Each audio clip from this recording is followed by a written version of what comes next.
이 시간 성경 봉독 시간입니다. 우리 박유진 어린이 성도 나오셔서 창세기 16장 7절에서 16절 말씀 봉독하실 때에 하나님 말씀 경청하시기 바랍니다. 여호와의 사자가 광야에 스물과 곰술길 생겼을 그를 만나 이르되 사라의 여종 하가라 네가 어디서 왔으며 어디로 가느냐. 그가 이르되 나는 내 여주인 사라를 피하여 도망하나이다.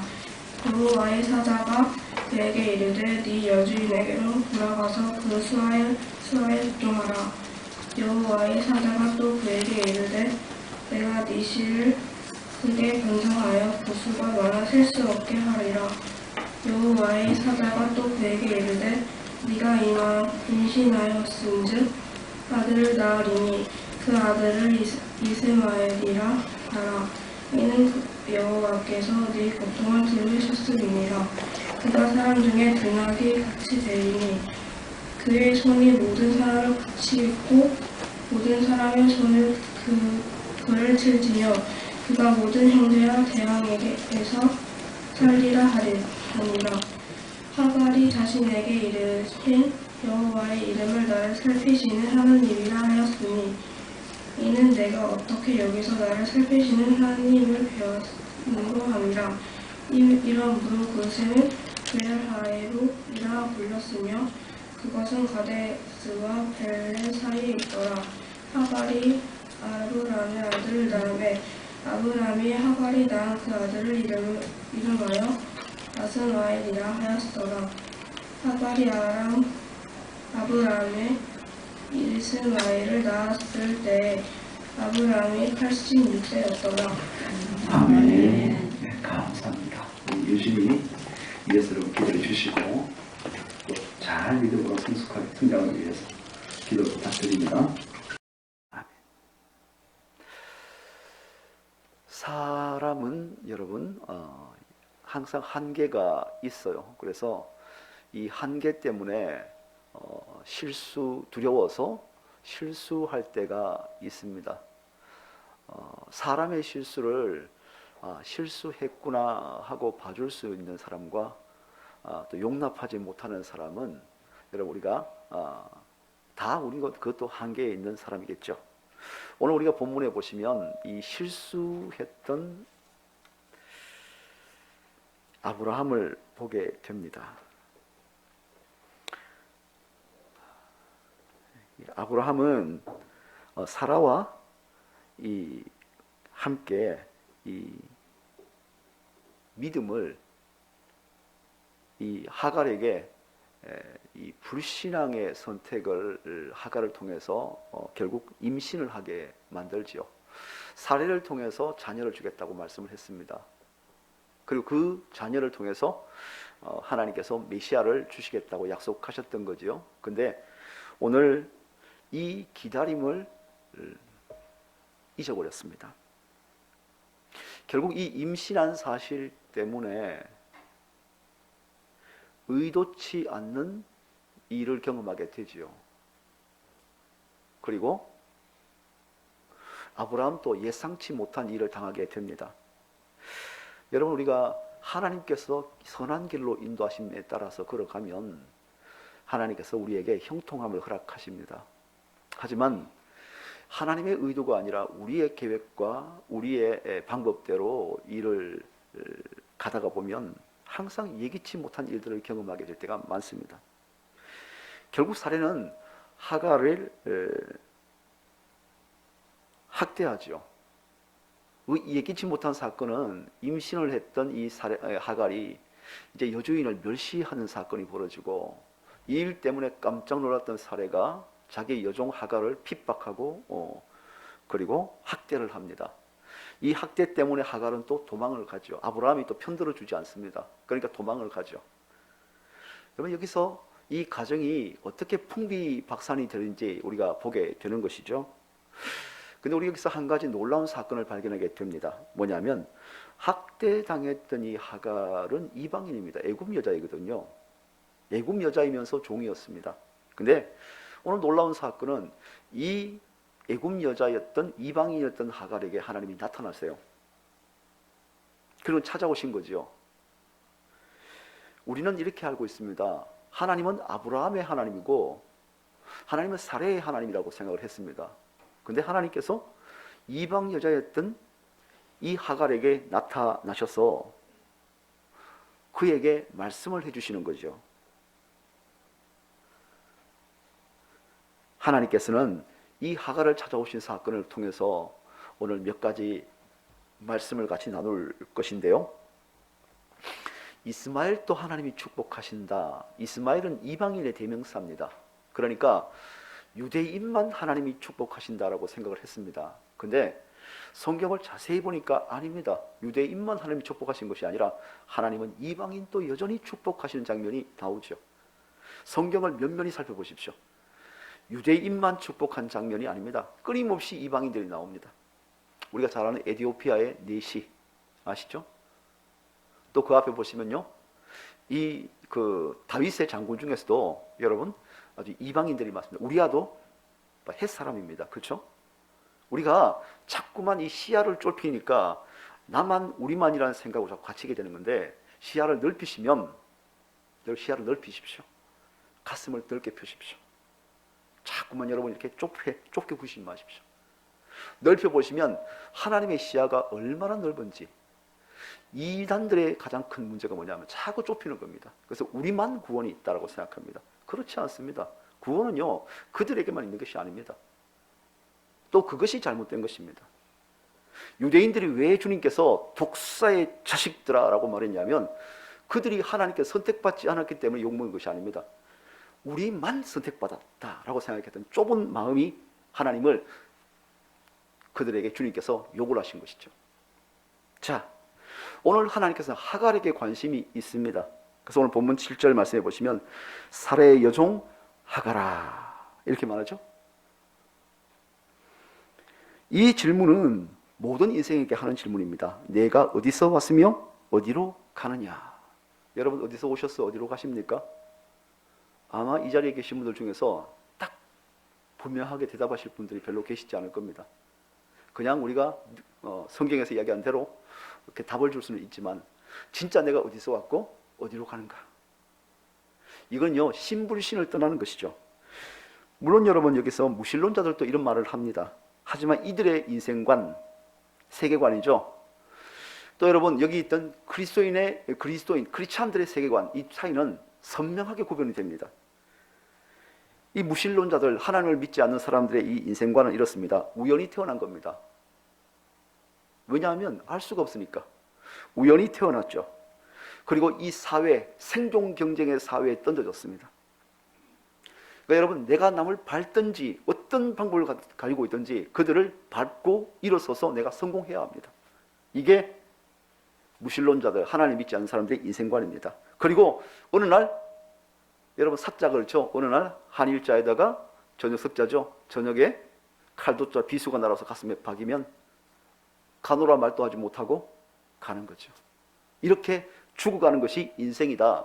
죽어서 망한다. 그래서 여러분 사망이라고 표현을 했습니다. 근데 여러분 하나님을 믿는 인생과는 완전히 다릅니다. 하나님을 믿는 사람들의 인생과는 이렇습니다. 하나님의 계획에 의해서 우리는 여기 이 자리에 있다. 그리고 하나님으로부터 우리는 왔다. 하나님 우리를 만드셔서 이 자리에 주셨기 때문에 내가 이제 있다는 것이죠. 하나님으로부터 우리는 온 거예요. 그리고 하나님을 위해서 열심히 이 세상을 살아가는 것이다. 왜? 그 일을 내게 주셨으니까 열심히 그 일을 하는 것이다. 어느 날 하나님이 부르시면 아버지께 갑니다 하고 돌아가는 인생이 예수 믿는 사람, 크리스찬들의 인생관이다. 어떻습니까? 갈 곳 없는 사람들과 갈 곳 있는 인생 확연하게 다르시죠? 여기는 여러분 확신이 우리에게 있는가? 여러분 이 믿음의 사람은, 이런 믿음이 있는 사람은 두려워하지 않습니다. 방황하지 않습니다. 왜? 갈 곳이 있잖아요. 누가 나를 보내신지 알잖아요. 내가 무슨 일을 해야 될지 알죠. 그러니까 두려워하지 않습니다. 그렇죠. 오늘 본문의 하갈은 보니까 그렇지 못했던 것 같습니다. 아주 현실적이죠. 이렇게 말하죠. 내가 도망가고 있는 것은 분명합니다. 내가 지금 도망을 가고 있습니다. 내 여주인으로부터. 근데 어디로 가야 할지는 모르겠습니다. 지금 아마 인생들 중에 대부분이 그럴 겁니다. 분명히 내가 뭔가를 하고는 있는데 내가 어디로 가야 할지는 모르겠습니다. 그저 앞에 닥치는 대로, 주어지는 대로 살다가 뭐 인생이 끝나면 가는 거지 뭐, 이렇게 말을 합니다. 하갈이 바로 이런 말을 하죠. 이 말을 자세히 보면 여러분 어디서 이 말이 나오죠? 바로 아담의 첫째 아들 가인이 자기 동생 아벨을 죽이고 난 다음에 하나님이 묻죠. 그때 여러분 두려워하면서 하나님께 묻지 않습니까? 누가 나를 죽일 것 같습니다. 내가 어떻게 해야 될지 모르겠습니다. 묻죠. 하나님께서 그의 앞길을 지켜주고 너를 벌하는 자에게 내가 7배나 벌을 주겠다 하고 그를 살리시고 지켜주시는 거죠. 가인의 인생은 갈 바를 알지 못하는 인생이었습니다. 이 땅에 있는 여러분, 하나님 믿지 않는 사람들의 인생은 어디로 가야 할지 모르는 인생입니다. 하지만 예수 믿고 하나님의 백성된 사람은 갈 곳이 있습니다. 자, 두려움과 염려들을 여러분 일단은 내려놓으시면 좋겠습니다. 왜? 그분이 함께 계시기 때문에, 임마누엘 하나님이 우리와 함께 계시기 때문에 아무것도 염려하지 않으시기를 축복합니다. 그러나 여러분, 이런 하갈이 두려움 가운데서 어디로 갈 바를 알지 못하겠습니다. 하나님, 하갈을 하나님이 어떻게 하십니까? 중요한 것은 하나님이 버리지 않습니다. 여러분, 신천지의 가장 큰 약점이 뭐냐면 여러분, 잘못하면 버린다는 거예요. 무조건 잘못하면 버리고 멸망시켜버리고 새로운 사람을 택해서 세운다는 거예요. 아담이 실수하니까 배도했으니까 버리고 멸망시키고 난 다음에 노아를 또 선택한다는 거예요. 노아 실패하니까 버리고 또 아브라함을 선택한다는 거예요. 그렇지 않습니다. 하나님은요, 한 번도 사람을 버린 적이 없어요. 여러분, 하나님이 가슴 아파 통곡하면서 자기 자식을 주기까지 하나님이 결코 사람을 버리지 않으셨습니다. 이게 하나님의 마음입니다. 여러분 보세요. 자기 아들을 주시니까 아낄 것이 무엇이냐, 이게 로마서의 말씀이거든요. 하나님은 하갈을 또 버리지 않았습니다. 택한 자만 버리지 않는 것이 아니라 하나님은 인생 자체를 버리지 않으십니다. 아브라함이 하갈을 버렸습니다. 왜? 자기 아이를 임신한 여자임에도 불구하고 여러분, 하갈이 사례가 학대하니까 어떻게 합니까? 아브라함을 보잖아요. 여보, 내가 당신 아이를 가졌잖아 하고 봅니다. 아브라함이 어떻게 합니까? 외면하죠. 이 땅에 여러분이 의지하고 있는 대상들은 여러분을 외면할 수도 있습니다. 자기의 여주인이었습니다. 자기의 우주였습니다. 자기의 온 삶의 주인입니다. 사례가 어떻게 합니까? 그를 핍박합니다. 하지만 하나님은 하갈을 버리지 않았습니다. 오늘 이스라엘 백성들이 애굽에 가서 430년 동안 여러분 노예 생활을 하면서 신음하고 여러분 고통했습니다. 이때 하나님께서 모세를 보내셔서 그들을 해방시키시면서 버리지 않으셨습니다. 결코 버리지 않았습니다. 아브라함이 실패하니까 그를 버리고 모세를 선택했나요? 그렇지 않습니다. 하나님은 아브라함도 버리지 않았지만 버리지 않았습니다. 끝까지 신음을 들으시는 거죠. 70년간 바벨론 포로로 끌려가 있었습니다. 그들은 죽을 고생을 하면서 그들이 하나님께 예배드릴 이 하프로 예배드리는 그 하프 기계를 이 이방 사람들이 뭐라 그럽니까? 야, 그거 우리 밑에 쳐봐. 좀 춤 좀 춰보게 쳐봐 하고 이야기합니다. 이게 여러분 시편의 130편에 나온 말씀이죠. 근데 어떻게 합니까? 우리가 어떻게 하나님께 예배드리는 그 악기로 사람들을 기쁘게 하랴 하고 통곡합니다. 이런 고통을 경험했던 이스라엘 백성들에게 그들의 기도와 신음을 듣지요. 그리고 느헤미야를 세우고 에스라를 세우고 그들을 구원해냅니다. 신약에 보면 소병 바디메오가 있습니다. 이 거지 바디메오는 아무도 돌봐주지 않습니다. 지나간 사람도 여러분 개취급을 했습니다. 그는 마음속에 절규가 있습니다. 예수님이 지나가신다고 하는데 지금 지나가시고 나면 다시는 만나지 못할 것 같은데 그의 마음속에는 외칩니다. 다윗의 자손 예수여, 나를 불쌍히 여기소서 하고 절규합니다. 이때 예수님은 무시하지 않으시고 들어주셨습니다. 그가 내게 나오는 것을 막지 마라. 우리 주님은 결코 버리시는 분이 아닙니다. 부자였습니다. 외톨박이였습니다. 삭개오란 사람은 주님을 만나고 싶어서 뽕나무로 올라갔습니다. 소리도 지르지 못합니다. 왜? 소리 지르면 사람들이 또 그를 핍박할 거니까. 마음을 졸이면서 예수님 지나가는 모습을 지켜보고 싶었습니다. 예수님께서는 이 삭개오의 그 말하지 못하고 가슴에 가득 담겨있는 그 마음을 아셨습니다. 그리고는 그 나무 밑을 지나가다가 쳐다보시면서 이렇게 말씀하셨습니다. 삭개오야, 데려오라. 내가 오늘 너의 집에 유해야겠다. 결코 삭개오도 버리지 않았습니다. 하나님은 우리의 기도를 들으시고 신음소리를 들으시는 분이시지, 여러분, 우리가 실수했다고 해서 너는 끝이야, 탈락, 멸망, 죽임, 내 다른 사람 선택할 거야, 너는 꺼져, 이러고 가셔서 새로운 사람을 선택해서 너를 세워서 다시 새로운 역사를 시작하고, 그런 분이 아닙니다. 우리 하나님은 결코 그런 분이 아니라 끝까지 우리를 지키시고 돌보시는 분이 하나님입니다. 이것이 이단의 실수고, 이 사실을 모르면 여러분, 하나님을 무서운 하나님, 징계하는 하나님으로 오해하게 만드는 것입니다. 바로 여러분, 우리가 잘 아는 이슬람이 바로 그런 하나님을 믿기 때문에 하나님은 두렵고 공포스러운 하나님으로 이해하지 않습니까? 하나님은 우리의 기도를 들으시는 분이다. 하나님은 약한 사람들의 신음을 들으시는 분이시다. 오늘 우리가 부르짖으면 하나님은 듣고 응답하시는 분인 줄로 믿습니다. 그런데 그 하나님이 오늘 우리가 이해할 수 없는 말씀을 하십니다. 9절 말씀해 보시니까, 여러분, 네 주인 내 여주인에게로 돌아가라. 지금 하갈은 여주인에게 어떤 일을 당했습니까? 학대당했습니다. 학대당하고, 여러분, 멸시를 당하고, 어쩌면 거기 있으면 죽을지도 몰라요. 근데 여러분, 하나님이 그에게 나타나서 찾아오셔서 하시는 말씀이 네 주인에게 돌아가라 말합니다. 자, 하갈의 마음이 어땠을까요?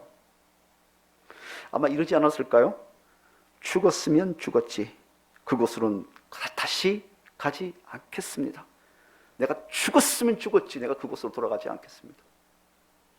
나를 싫어하고 나를 핍박하고 나를 멸시하는 곳으로 돌아가지 않겠습니다.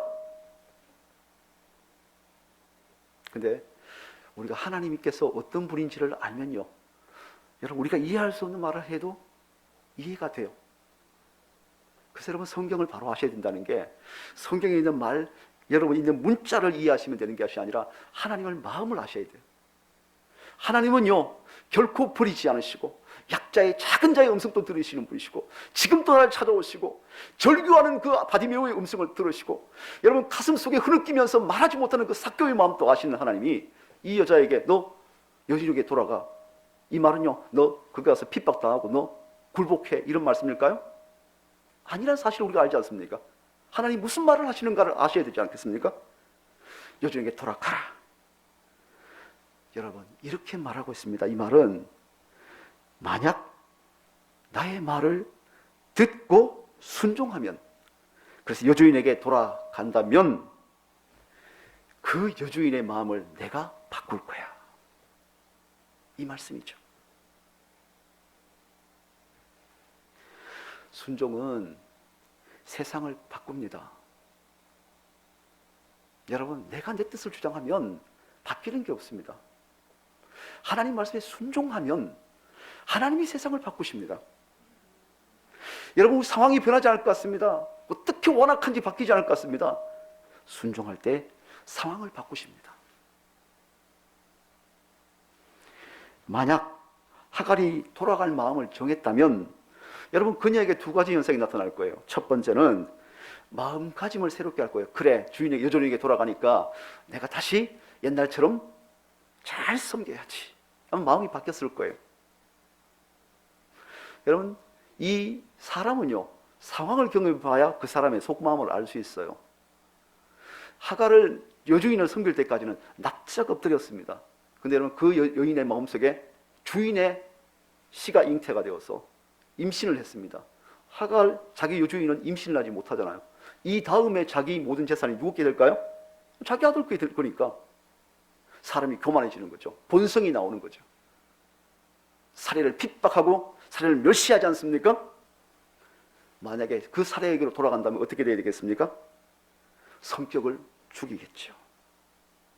자, 돌아간다는 삶에 돌아가게 되면 이런 태도가 바뀝니다. 마음가짐을 새롭게 할 것이고 성격도 여러분 죽이게 될 것입니다. 깨어진 자리로 다시 돌아가는 열쇠가 뭐냐 하면 감정이 아닙니다. 내 감정대로 살아가는 것이 아니라 하나님 말씀에 순종하는 데 있는 줄로 믿습니다. 여러분, 그래서 믿음의 비밀, 축복의 비밀은 여러분 하나님 말씀에 순종하는 데 있습니다. 그 순종의 대명사가 누구냐면 예수 그리스도십니다. 그는 본체 하나님의 본체시나 하나님과 똑같은 취급을 받지 않으시고 오히려 자기를 비워 종처럼 되셨고 사람처럼 되셨고 사람 모양으로 이 땅에 나타나셨기 때문에 그는 자기를 낮춰서 죽기까지 순종하셨는데 어디? 십자가에 달려 죽기까지 순종하셨습니다. 왜요? 그 순종이 구원을 이루시기 때문에 순종하는 거죠. 예수님의 삶은 한마디로 요약하면 이렇습니다. 하나님의 뜻에 순종하는 삶이었다. 오늘 하나님의 이 구원은 예수 그리스도의 순종을 통해서 완성이 됐습니다. 하나님이 구원하시겠다. 야, 너는 구원할게. 이렇게 해서 구원이 되면은 여러분 얼마나 좋았겠습니까? 근데 구원은 그렇게 되지 않는다는 것을 하나님이 아십니다. 누군가의 순종, 그 순종할 수 있는 조건에 있는 사람이 순종할 때에 이루어지는 겁니다. 두 사람이 갈등을 했습니다. 그러면요, 두 사람이 화해를 해야지. 삼자가 와서 야, 내가 너 용서할게 이런다고 용서가 되지 않아요. 그죠? 여러분, 사람과 하나님 사이의 원수가 됐습니다. 누군가가 화해자가 되어 있는데 누구죠? 인간이면서 하나님이신 예수님이 그 사이에서 대신 죽으심으로 하나님의 조건에 충족하신 거지요. 이 순종이 구원의 완성입니다. 하나님의 축복도 똑같습니다. 우리의 순종이 하나님의 축복을 불러오는 겁니다. 아브라함의 순종이 인류에게 구원을 가져오는 것처럼 가정의 축복도 똑같습니다. 우리의 순종이 우리 가정의 축복이 되는 줄로 믿습니다. 기도는 그래서 가정의 축복의 통로입니다. 여러분, 가정의 축복의 통로는 기도하지 않으면 이루어지지 않습니다. 왜? 하나님이 역사할 때에 그곳에 하나님의 축복이 임하기 때문에 그렇습니다. 자녀와 부모 간의 화해와 화목은, 가정의 화목은 어디서 있습니까? 순종에 있습니다. 나를 내세울 때는 결코 그곳에 여러분 회복의 역사가 없습니다.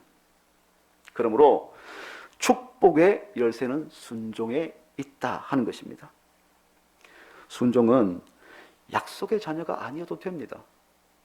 약속의 자녀가 아니어도 축복받는 것을 오늘 본문의 10절에 말씀하고 있습니다. 10절에 이렇게 되죠. 여호와의 사자가 또 그에게 이르시되, 그는요 여기 하갈을 말합니다.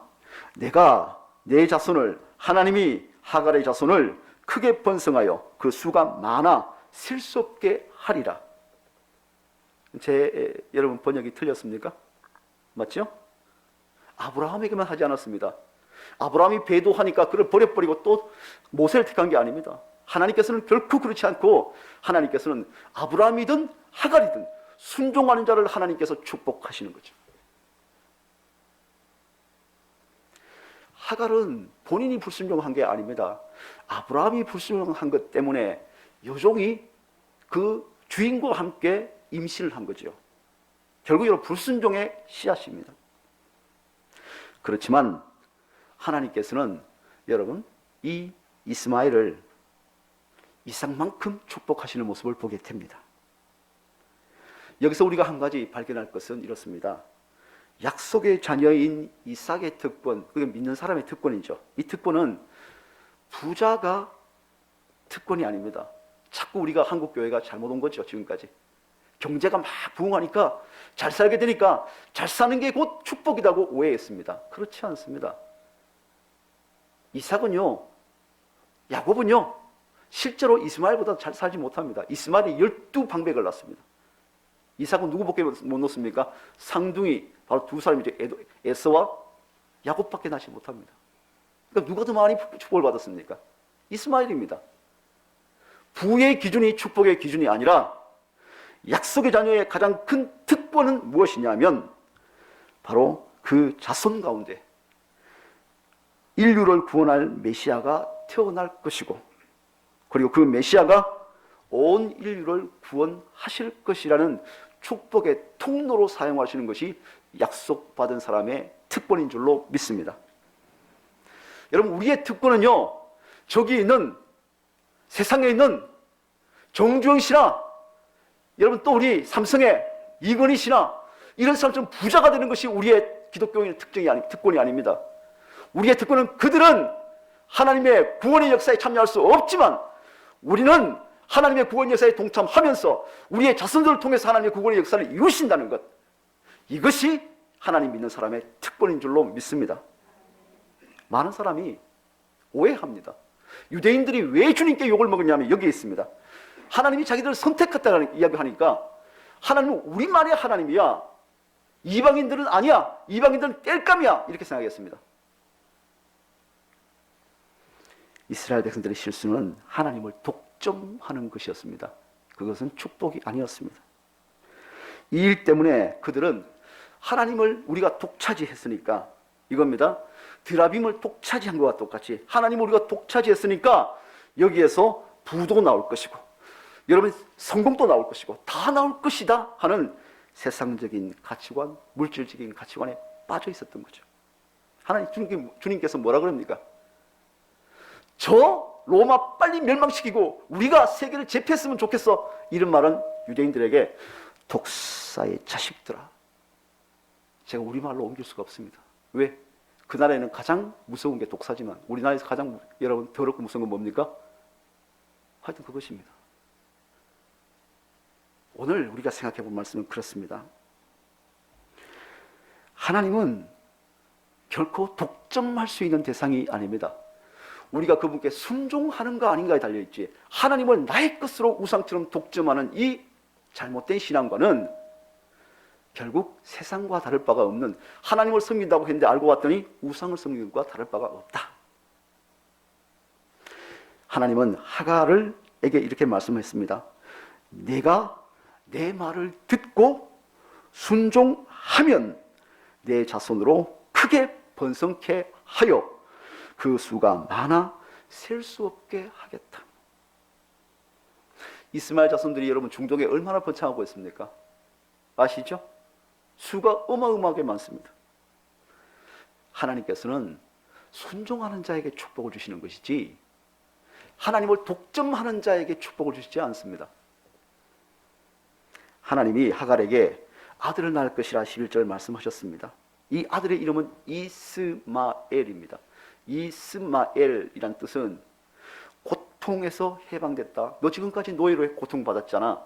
세상에서 고통받았잖아. 이제 네 아들이 태어나서 그 고통으로부터 너를 해방시켜 줄 거야. 우리는 하나님이 우리 편, 내 식구만 사랑하는 것, 하나님은 나만 사랑해 주기를 원할 때가 많습니다. 나만 집중해 달라고, 나에게 일을 시켜 달라고, 나만 위해 달라고 여러분 생각할 때가 많습니다. 왜 다른 사람에게 자꾸 관심을 갖냐? 당신 남편이니까 남의 편만 아니냐? 이렇게 말하는 것과 똑같습니다. 그렇습니까? 여러분, 남과 함께 화해하지 못한 사람이 어떻게 가정에서 화해를 이루겠습니까? 하나님은 다른 사람에게 잘 해주지 말고 나만 잘해 주십시오 하고 여러분 믿는다는 것은 유대인과 다를 바가 없는 자세입니다. 그래서 하나님이 고민이 많습니다. 제가 기도하면서 느꼈던 게, 야, 우리 하나님 고민 많으시겠다. 하나님 고민 많으시겠다. 하나님, 우리 밭, 내가 예수 믿으니까 우리 밭 농사 짓는 거 잘 되게 해주세요. 그럼 여기 옆밭은 안 돼야 될까요? 여러분, 월드컵 축구를 합니다. 하나님, 우리 팀, 우리나라 잘 되게 도와주세요. 이기게, 승리하게 해주세요. 그럼요, 일본에 있던 일본의 크리스찬들은 어떻게 됩니까? 하나님, 우리도 잘 되게 해주세요. 그러면 어떻게 됩니까? 야, 이거 마음이 어디를 가야 할지? 우리 주님 마음이 아프지 않을까요? 여러분, 지난번에 여러분 한일전 우리 또 배구를 했습니다. 김연경 선수가 얼마나 잘합니까? 여러분, 그때 우리가 여러분 철야 갔다 온 분들이 만약에 그 응원하고 있었다면 어떻게 되겠습니까? 주여, 철야했으니까 이기해 주십시오. 우리 주님 마음이 얼마나 아플까? 우리는 하나님을 너무 자기 중심적으로 섬기고 있지는 않는지. 여러분, 하나님은 어디 계실까요? 저와 여러분 사이에 있습니다. 하나님이 어디서 보일까요? 사랑하는 사람 사이에 하나님이 보이시는 겁니다. 사랑이 없는 곳에는 하나님이 안 계시는 거예요. 여러분, 이 문자에 하나님이 갇혀 계실까요? 그렇지 않습니다. 하나님 문자에 갇혀 계신 분이 아니라 이 말씀을 읽고 깨닫는 사람이 사람과 사람 사이에 사랑이 싹틀 때 그곳에 계시는 거죠. 하나님은 우리를 사랑하십니다. 사랑하지 않는단 말이 아닙니다. 하지만 원수도 사랑합니다. 하나님은 교회가 많은 여러분 이 크리스찬만 사랑하겠습니까? 아닙니다. 교회가 없는 저 북한도 사랑하시는 줄로 믿습니다. 하나님을 하나님의 나라로 자기들 하나님 백성으로 믿는 저 이스라엘 그 나라만 사랑할까요? 아닙니다. 피에로에 있는 그 사람들도 사랑하십니다. 바로 이런 분이 하나님이시고, 하나님 마음은 좁지 않습니다. 우리처럼 좁아서 비어터진 마음이 아닙니다. 넓으신 마음이죠. 오늘 말씀을 보면 비록 이스마엘이 바로 불순종으로 태어난 아이이긴 하지만 하나님께서는 아브라함의 약속의 자녀처럼 하갈의 자녀도 축복을 하십니다. 여러분, 하나님께서는 믿는 자와 믿지 않는 자에게 골고루 비를 내리시고요, 골고루 햇볕을 주십니다. 너 믿으니까 햇볕 더 많이, 너 안 믿으니까 햇볕 적게, 그런 분이 아닙니다. 우리는 하나님께서 우리에게 어떤 축복을 주시는가, 우리가 하나님이 나를 어떻게 보시는가, 이게 중요한 것이 아니라 더 중요한 것은 내가 하나님께 어떻게 순종하는가, 순종하지 않는가, 여기에 달려있는 것이죠. 그래서 여러분, 이스마엘도 사랑한다, 이 말은요 이런 말입니다. 이방인과 유대인을 구분하지 않는다. 믿는 사람과 믿지 않는 사람을 구분하지 않는다. 다만 말씀을 듣고 깨닫고 순종하는 사람이면 누구나 축복하신다. 아멘. 그렇습니다. 선택받았든지 선택받지 않았든지 문제가 아닙니다. 하나님 말씀에 순종하기로 결정했다면 축복이 임할 줄로 믿습니다. 신천지 사람들만 14만 4천만 구원받는 것 아닙니다. 그 중에 구원받을 사람이 있을지 없을지는 모르겠습니다. 하지만 하나님 말씀에 순종하고 돌아오는 사람이라면, 여러분, 저는 믿지 않는 사람도 그 말씀에 순종하고 돌아온다면 저는 구원받을 줄로 믿습니다. 순종에 달려있지 틀에 갇히지 않는다는 것이죠. 선택받았어도 말씀에 불순종한다면 하나님께서는 축복하시지 않으십니다. 여러분, 엘리 사건을 아시죠? 선택받은 제사장이지만 그는 아들들의 범죄를 눈 감고 여러분 아무것도 하지 않았습니다. 하나님께서 여러 번 사무엘을 통해서 하나님께서 말씀을 주셨지만 순종치 않았습니다. 결국 그도 죽고 자식도 죽고 집안이 패가망신하죠. 왜? 순종에 달려있는 것이지 말씀을 많이 아는가에 달려있지 않다는 것이죠.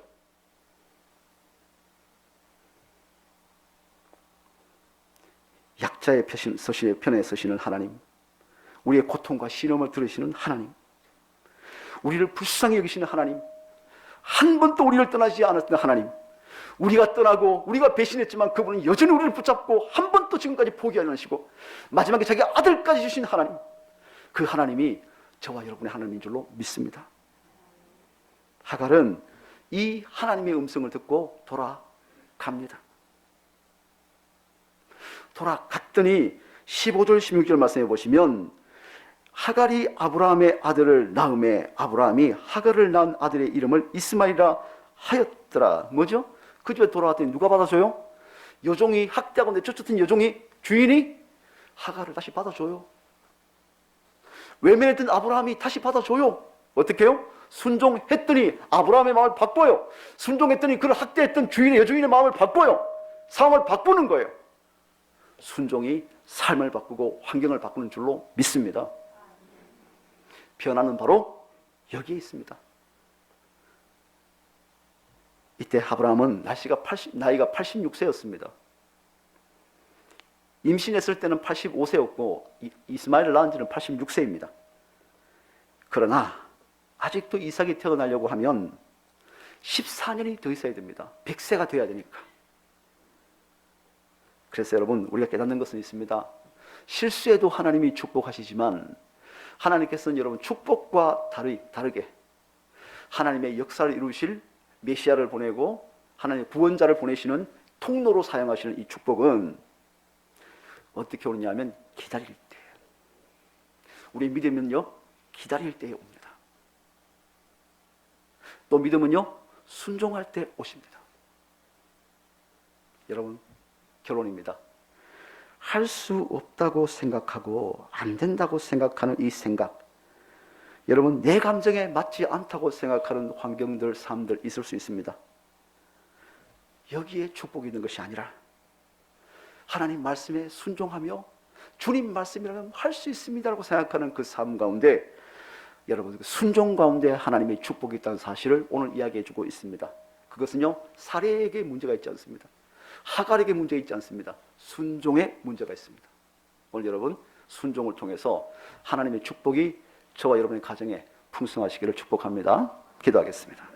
감사합니다.